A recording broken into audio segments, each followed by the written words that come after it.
Assalamualaikum warahmatullahi wabarakatuh. Kisah ini terinspirasi berdasarkan kisah nyata. Nama, tempat, dan karakter telah diubah demi menjaga privasi semua pihak. Segala bentuk kesamaan dan kejadian sebenarnya hanyalah kebetulan semata. Tonton sampai selesai karena sangat menguras emosi. Jangan lupa juga tekan tombol like dan subscribe. Baiklah, begini ceritanya. Pagi itu adalah hari pertama Andin memulai kehidupannya sebagai seorang istri yang sah. Cahaya matahari pagi menyelinap masuk melalui celah jendela kamar yang besar, menyinari wajahnya yang baru saja terbangun dengan perasaan yang begitu damai. Andin merapikan tempat tidur dengan perlahan, tangannya mengusap sprei yang masih rapi, sementara hatinya dipenuhi perasaan campur aduk antara gugup dan bahagia yang luar biasa. Ada harapan besar yang tertanam kuat dalam lubuk hatinya untuk membangun sebuah keluarga yang rukun, hangat, dan penuh kasih sayang bersama Mario, pria yang baru saja resmi menjadi suaminya kemarin di hadapan penghulu. Andin kemudian berdiri di depan cermin meja rias, menatap pantulan dirinya dengan seksama. Ia merapikan jilbabnya dengan sangat teliti dan hati-hati, memastikan tidak ada helai kain yang berantakan. Ia berniat turun ke dapur pagi ini untuk menyiapkan sarapan pertama yang spesial bagi suami dan ibu mertuanya sebagai bentuk pengabdian awalnya. Semangat seorang pengantin baru membara di dalam dadanya, membuatnya tersenyum sendiri membayangkan senyum hangat Mario saat mencicipi masakannya nanti. Ia membayangkan pujian tulus dari Ibu Nurma yang akan menyambutnya sebagai anggota keluarga baru. Namun, keheningan pagi itu tiba-tiba terusik oleh sebuah suara yang tidak ia duga sebelumnya. Harapan manis itu seolah mulai retak bahkan sebelum ia menginjakan kaki di anak tangga terakhir menuju lantai bawah rumah yang tampak megah tersebut. Perasaannya mulai tidak enak saat ia mendengar sayup-sayup suara dari arah dapur. Langkah kaki Andin terhenti seketika di tengah anak tangga. Jantungnya tiba-tiba berdebar sangat kencang karena ia mendengar suara bentakan keras yang memecah keheningan pagi dari arah dapur. Ia mempercepat langkahnya dengan rasa cemas yang memuncak untuk melihat apa yang sebenarnya terjadi di bawah sana. Sesampainya di ambang pintu dapur, Andin membeku melihat pemandangan yang sama sekali tidak pernah ia bayangkan akan terjadi di pagi pertamanya sebagai menantu. Di dekat meja makan kayu yang besar, Ibu Nurma berdiri tegak dengan tangan berkaca pinggang, wajahnya terlihat sangat garang dengan mata yang melotot penuh kemarahan.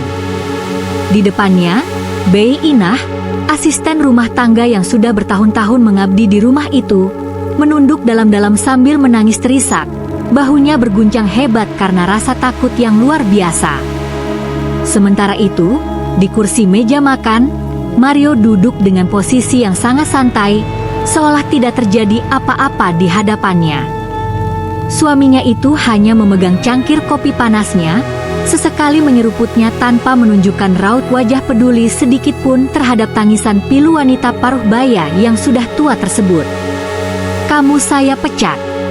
Mulai hari ini, menantuku yang akan menggantikan semua tugasmu di rumah ini," bentak Ibu Nurma dengan suara lantang yang menggema di seluruh ruangan dapur. Kalimat itu bagaikan petir di siang bolong bagi Andin.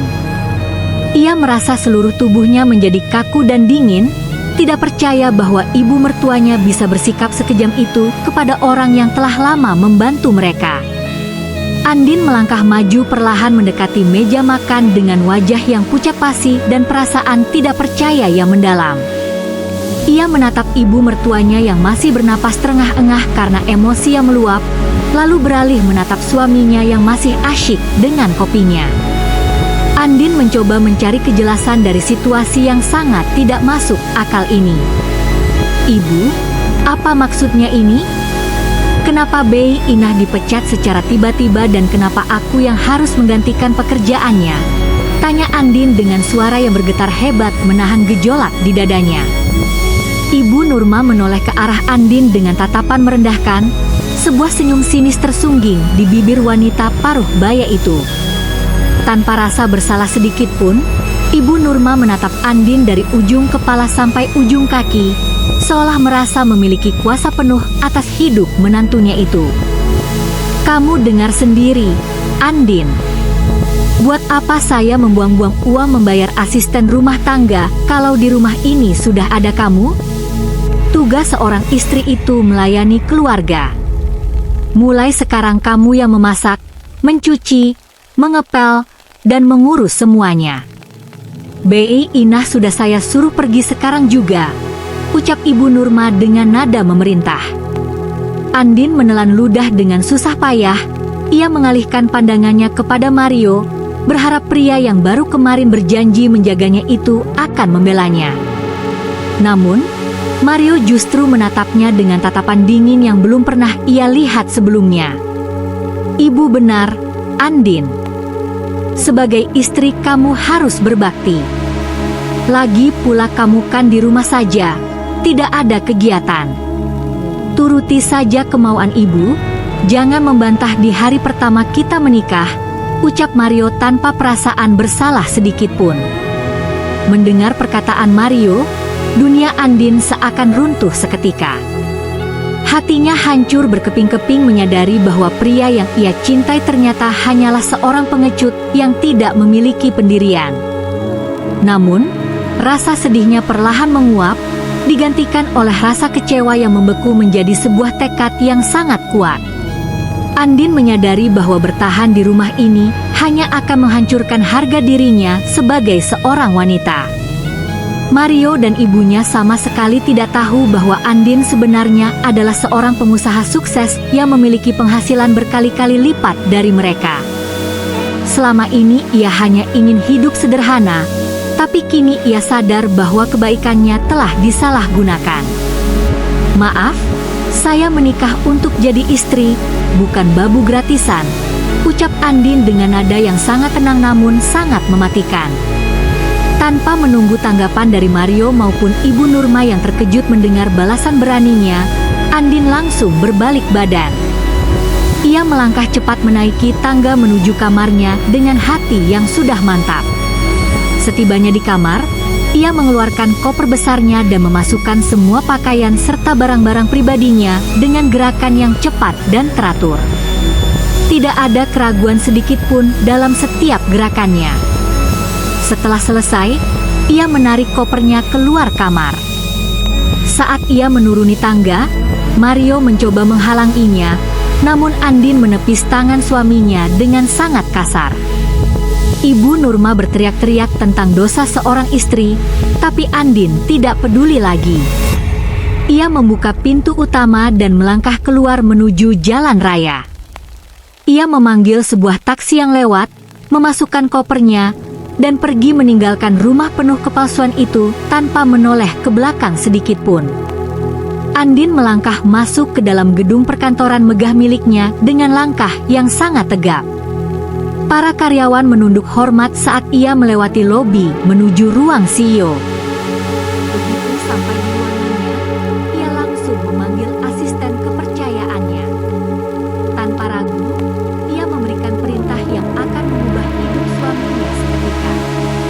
Batalkan semua pembayaran otomatis untuk cicilan mobil Mario dan blokir semua kartu kredit yang terhubung dengan rekening saya atas namanya. Sekarang juga, tegasnya.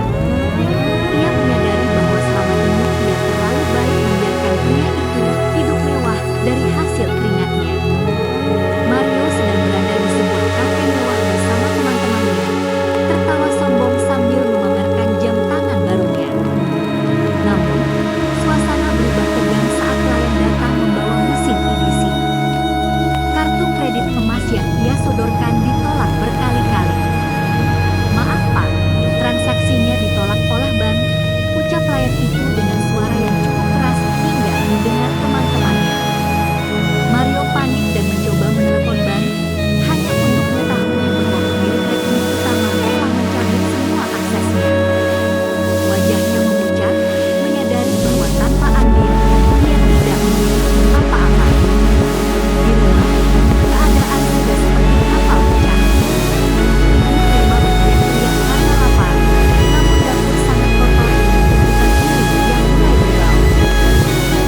oleh tas belanja plastik yang berisi pakaian-pakaian usangnya.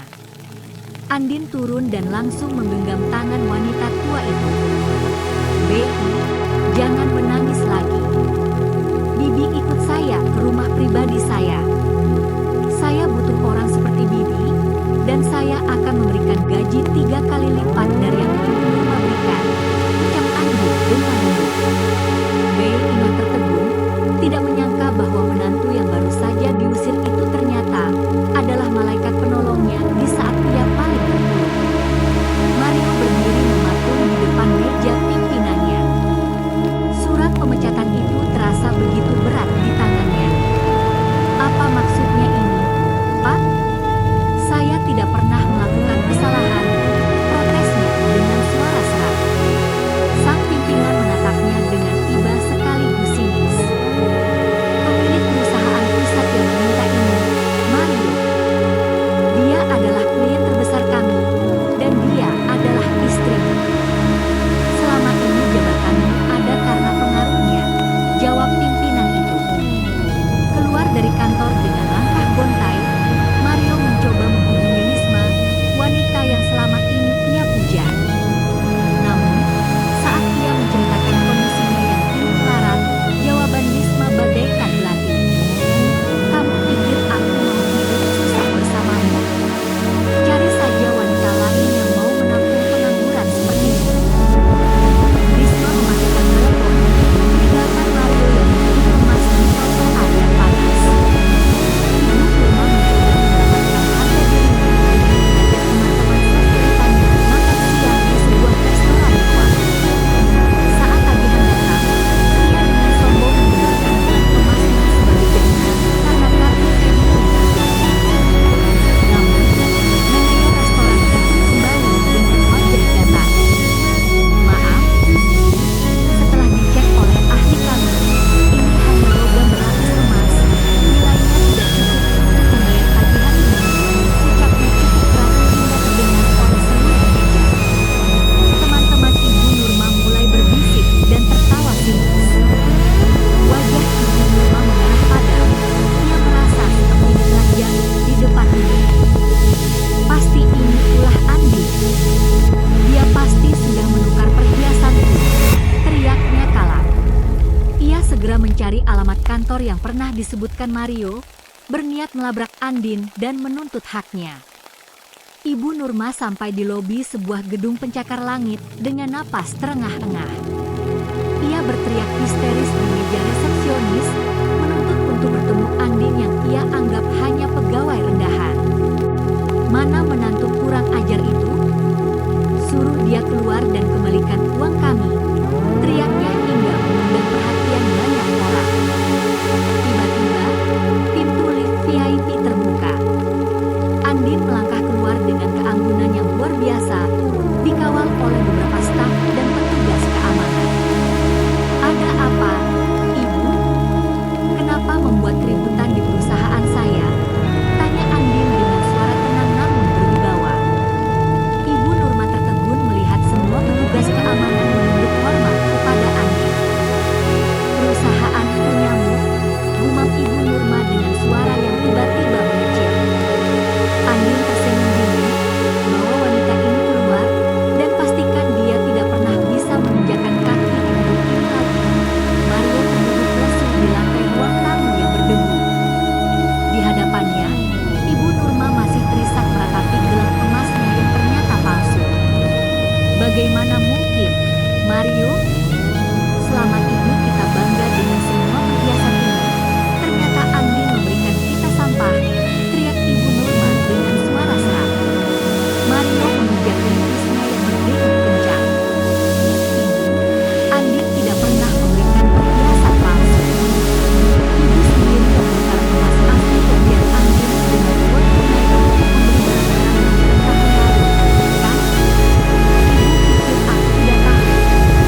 meraih hari ini juga.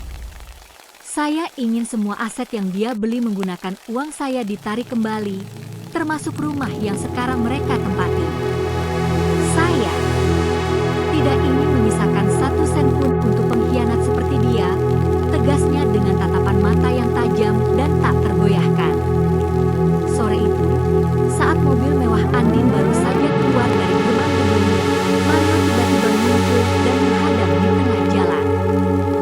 Sopir Andin menginjak rem mendadak. Mario berlari ke arah jendela belakang, mengetuk kaca dengan kasar. "Andin, tolong, dengarkan aku. Ibu sakit, kami tidak punya uang untuk makan," teriak Mario dengan wajah memelas. Andin menurunkan kaca jendela hanya beberapa inci. "Kamu punya tangan dan kaki yang sehat, Mario. Gunakan itu untuk bekerja, bukan untuk menangis pada wanita yang kamu anggap babu," ucap Andin dengan nada yang sangat datar. Tanpa menunggu balasan, ia memberi kode pada sopirnya untuk terus melaju, meninggalkan Mario yang tersungkur di aspal sambil berteriak memanggil namanya. Malam harinya, di rumah pribadinya yang hangat, Andin duduk di meja makan bersama Bei Ina. "Non, apa non tidak apa-apa melakukan semua ini?" tanya Bei Ina dengan nada khawatir. Andin tersenyum lembut, meraih tangan wanita tua itu. "Bei, selama ini saya terlalu baik sampai mereka lupa bagaimana caranya menghargai manusia.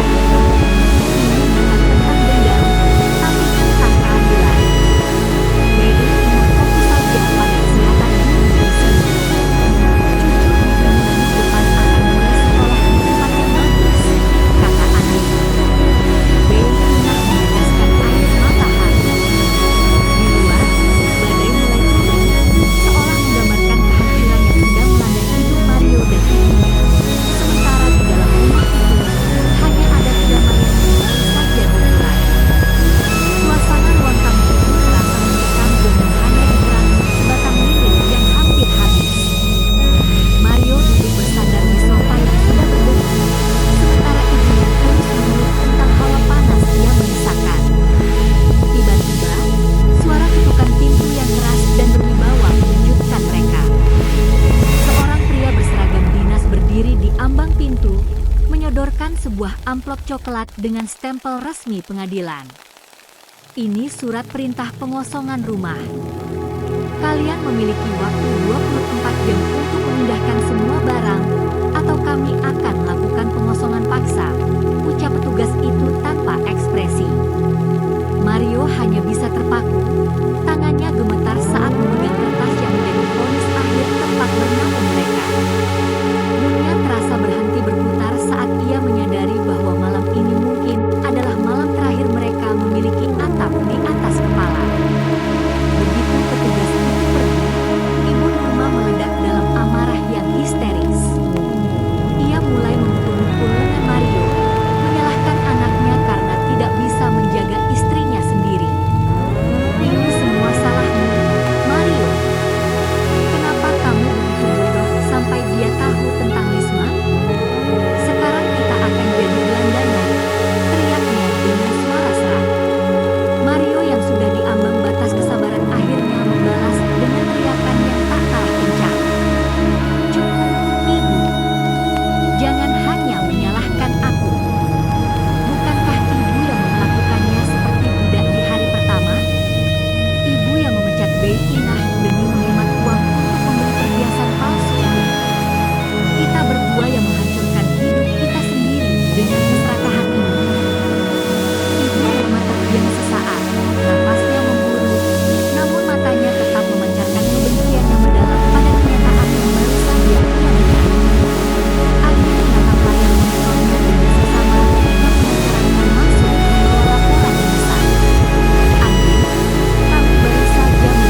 lobi kantor yang megah, seorang wanita paruh baya yang merupakan kakak dari almarhum ayah Mario mencegat langkah Andin. Andin, tolonglah. Bagaimanapun mereka masih keluargamu. Nurma sudah tua, dia tidak akan kuat hidup di jalanan. Cabutlah gugatanmu, pinta wanita itu dengan wajah memelas. Andin berhenti melangkah, menatap wanita itu dengan penuh rasa hormat namun tetap menjaga jarak emosional. Tante, di mana tante saat mereka memperlakukan saya seperti pelayan di hari pertama saya menikah? Di mana tante saat Mario menggunakan uang saya untuk wanita lain? Keluarga seharusnya saling melindungi, bukan mengeksploitasi. Apa yang terjadi pada mereka adalah hasil dari benih yang mereka tanam sendiri. Saya sudah cukup bersabar selama ini, tegas Andin sebelum melanjutkan langkahnya menuju mobil, meninggalkan wanita itu yang hanya bisa tertegun tanpa kata. Suara barang-barang yang ditarik kasar terdengar memekakan telinga di sepanjang gang perumahan itu. Mario hanya bisa terduduk di atas trotoar, memandangi koper tuanya yang diletakkan begitu saja oleh petugas di atas tanah yang menggebu. Ibu Nurma terus meronta, mencoba menahan sofa kesayangannya agar tidak dibawa keluar, namun kekuatannya tidak sebanding dengan tugas resmi para pria berseragam itu. Tetangga-tetangga mulai berkerumun di kejauhan, berbisik-bisik sambil menunjuk arah mereka dengan pandangan berbeda. Mau ditarik dari mana muka kita, Mario? Semuanya habis. Riti ibunya dengan suara yang nyaris hilang. Mario tidak menjawab. Dia hanya menatap kosong ke arah pintu rumah yang kini sedang dipasang garis pematas oleh petugas, menyadari bahwa harga dirinya telah naik bersama setiap barang yang dikeluarkan dari sana. Dengan sisa harapan yang sangat tipis, Mario mencoba menekan nomor telepon Risma untuk kesekian kalinya. Saat sambungan akhirnya diangkat, suara Risma terdengar sangat bising dengan latar belakang musik pesta. Risma, tolong aku diusir dari rumah. Aku butuh tempat tinggal sementara, pinta Mario dengan suara gemetar. Namun, jawaban yang ia terima justru sebuah tawa sinis yang menyakitkan. Mario, dengar ya. Aku sudah punya tunangan baru yang jauh lebih kaya dan tidak punya ibu yang merepotkan sepertimu. Jangan pernah hubungi aku lagi kalau kamu tidak mau aku laporkan ke polisi atas gangguan kenyataan. Kalimat itu diakhiri dengan suara sambungan yang terputus, meninggalkan Mario dalam kesunyian yang mencekam di tengah hiruk-pikuk jalanan. Di sebuah ruangan sempit, kakak almarhum ayah Mario terlihat sedang memegang ponselnya dengan serius. Ia mulai merekam sebuah video dengan raut wajah yang dibuat seolah-olah sangat menderita.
menyayangi saya untuk saat ini.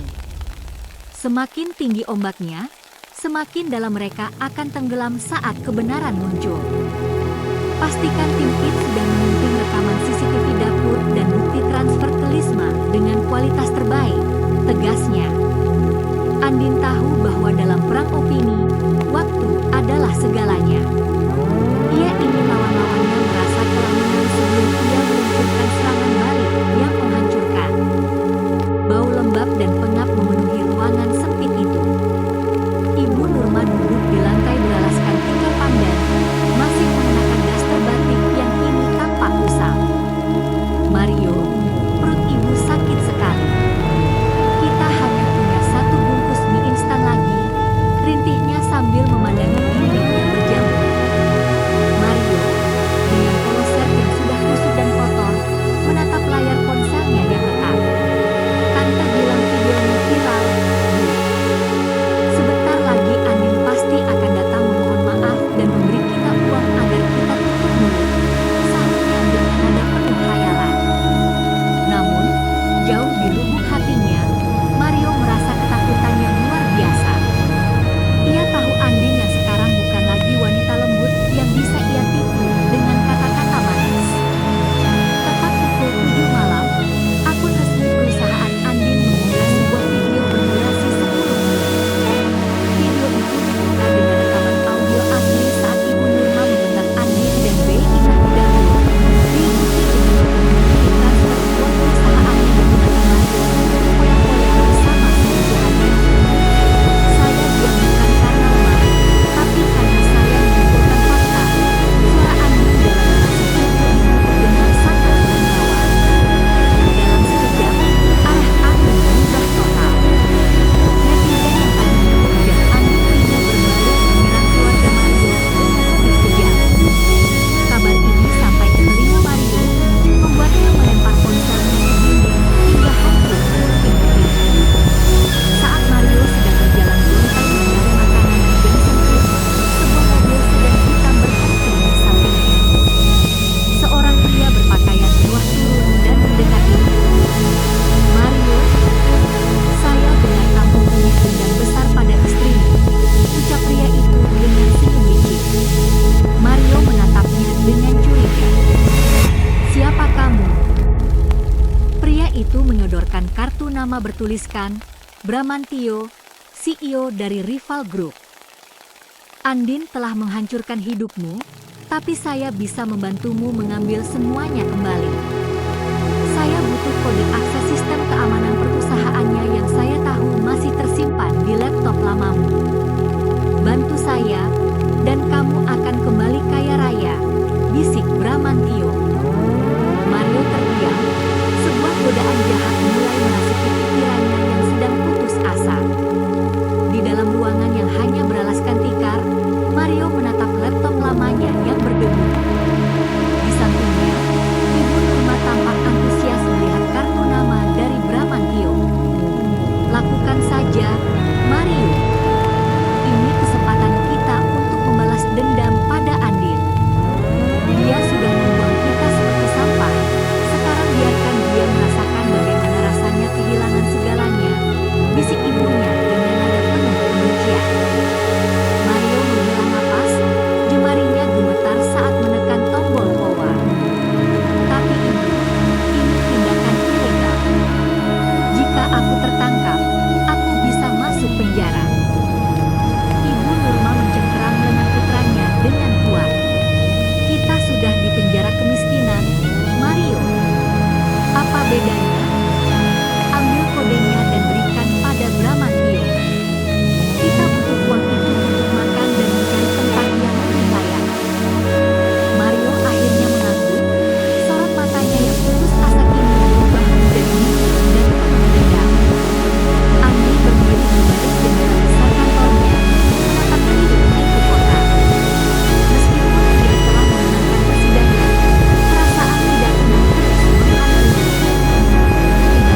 ketat firewall dan lacak titik aksesnya. Jika dia berani menyentuh perusahaan ini, saya pastikan dia tidak akan hanya berakhir di jalanan, tapi di balik jeruji besi. Mario melangkah ragu masuk ke dalam bar bawah tanah yang remang-remang. Bramantio sudah menunggunya di sudut ruangan yang paling gelap, mengisap cerutu dengan santai. "Kau membawa apa yang aku minta, pecundang?" tanya Bramantio dengan nada meremehkan. Mario meletakkan sebuah USB drive di atas meja kayu yang berat. Semua kode akses dan protokol keamanan server utama ada di sini. "Sekarang, mana uang yang kau janjikan?" Bramantio tertawa kecil. Ia menyodorkan sebuah koper hitam berisi tumpukan uang tunai. "Ini hanya uang muka. Setelah sistem Andin lumpuh total dan sahamnya anjlok, kau akan mendapatkan sisanya. Kau melakukan pilihan yang tepat, Mario. Cinta itu tidak mengenyangkan, tapi uang bisa membeli segalanya, termasuk martabatmu yang sudah hilang itu." Mario mengambil koper itu tanpa suara, hatinya merasa hancur namun rasa haus akan kekayaan kembali membakar logikanya. Lampu merah di ruang server perusahaan Andin berkedip-kedip cepat, dibarengi dengan suara alarm yang memekakkan telinga. Para teknisi hitam panik mencoba menahan serangan siber yang sangat masif. Andin melangkah masuk ke ruang kontrol dengan tenang dan menakutkan. Mereka sedang mencoba menembus parit basis data milik kita. Andin, jika mereka berhasil, reputasi perusahaan akan hancur dalam semalam, teriak kepala Andin. Andin menatap layar yang penuh kode-kode merah yang bergerak liar. "Jangan hanya bertahan. Biarkan mereka masuk ke folder bayangan yang saya siapkan tadi pagi. Folder itu berisi virus pelacak balik. Begitu mereka menghubunginya, kita akan tahu lokasi fisik mereka dan identitas aslinya." Andin menyilangkan tangan di dada, senyum dingin tersungging di bibirnya. "Mario, kau pikir kau cukup pintar untuk bermain api denganku? Sekarang, mari kita lihat siapa yang akan terbakar habis."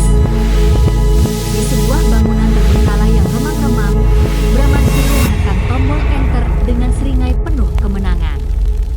Namun, dalam hitungan detik, layar monitor di depannya berubah menjadi merah darah dengan logo perusahaan Andin yang berkedip besar. Mario yang berdiri di belakangnya mulai berkeringat dingin saat melihat barisan kode perintah yang menghapus data mereka sendiri. "Apa yang terjadi? Kenapa sistemnya malah melacak balik IP kita?" teriak Mario panik. Bramantio memukul meja dengan keras, menyadari bahwa mereka baru saja masuk ke dalam lubang harimau yang sudah disiapkan oleh Andin dengan sangat rapi. Suara sepatu bot yang menghentak lantai beton terdengar bersamaan dengan dobrakan pintu yang memekakkan telinga. Pasukan kepolisian bersenjata lengkap masuk dan langsung mengepung Mario serta Bramantio. Mario mencoba menyembunyikan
kejam.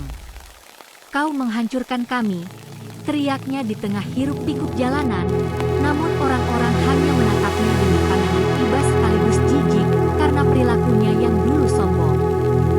Di balik sekat kaca yang dingin, Mario duduk dengan bahu merosot, mengenakan seragam oranye yang tampak terlalu besar untuk tubuhnya yang kini kurus. Di seberangnya, Ibu Nurma menempelkan telapak tangannya ke kaca, air matanya mengalir deras membasahi pipinya yang kini tampak lebih tirus tanpa riasan tebal. Mario, bagaimana ini? Pengacara bilang hukumanmu bisa lebih dari 10 tahun karena serangan siber itu. Rintih ibunya dengan suara parau. Mario menatap ibunya dengan sorot mata yang penuh kebencian, bukan kasih sayang. Ibu masih bertanya bagaimana? Ini semua karena ambisi ibu yang ingin hidup mewah tanpa kerja keras. Ibu yang menyuruhku mengambil tawaran Bramantio, bentak Mario, suaranya teredam oleh speaker kecil di antara mereka. Ibu Nurma tersentak, dadanya sesak karena merasa dikhianati oleh anak yang selalu ia manjakan. Ibu melakukan itu untuk kita, Mario. Ibu tidak mau kita jadi gelandangan, bela Ibu Nurma dengan nada yang mulai meninggi, memancing teguran dari petugas penjara di sudut ruangan. Andin baru saja hendak menutup laptopnya ketika pintu ruangannya terbuka tanpa keluhan. Seorang pria jangkung dengan sandal jas abu-abu yang sangat mahal mengarah masuk, memberikan kesan intimidasi yang kuat. Andin berdiri, matanya menatap tajam sang tamu yang tidak dipercayai. Siapa Anda? Keamanan seharusnya tidak membiarkan siapapun masuk tanpa janji, tegasnya. Pria itu tersenyum tipis, lalu meletakkan sebuah buku hitam di meja Andin.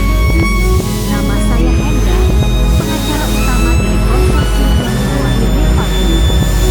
Bramantio hanyalah klien kecilmu, Andin.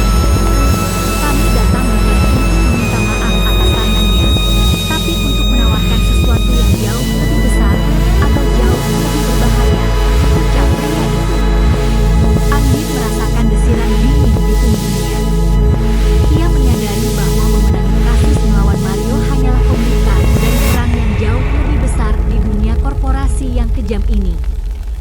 Setelah keluar dari gedung penjara, Ibu Nurma berjalan gontai di bawah rintik hujan. Tiba-tiba, sebuah mobil hitam berhenti di sampingnya, dan seorang pria dengan payung mendekatinya. Ibu Nurma, saya punya cara untuk mengeluarkan putra Anda dari sana, dan menghancurkan Andin sampai dia tidak punya apa-apa lagi, bisik pria itu. Ibu Nurma berhenti melangkah, matanya yang sembab kini berkilat oleh rasa dendam yang kembali berkobar. Siapa Anda? Apa imbalannya? Tanya Ibu Nurma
Seketika, sementara Ibu Nurma jatuh terduduk ke lantai, menyadari bahwa senjata terakhirnya telah patah berkeping-keping di tangan wanita yang pernah ia anggap sebagai pelayan.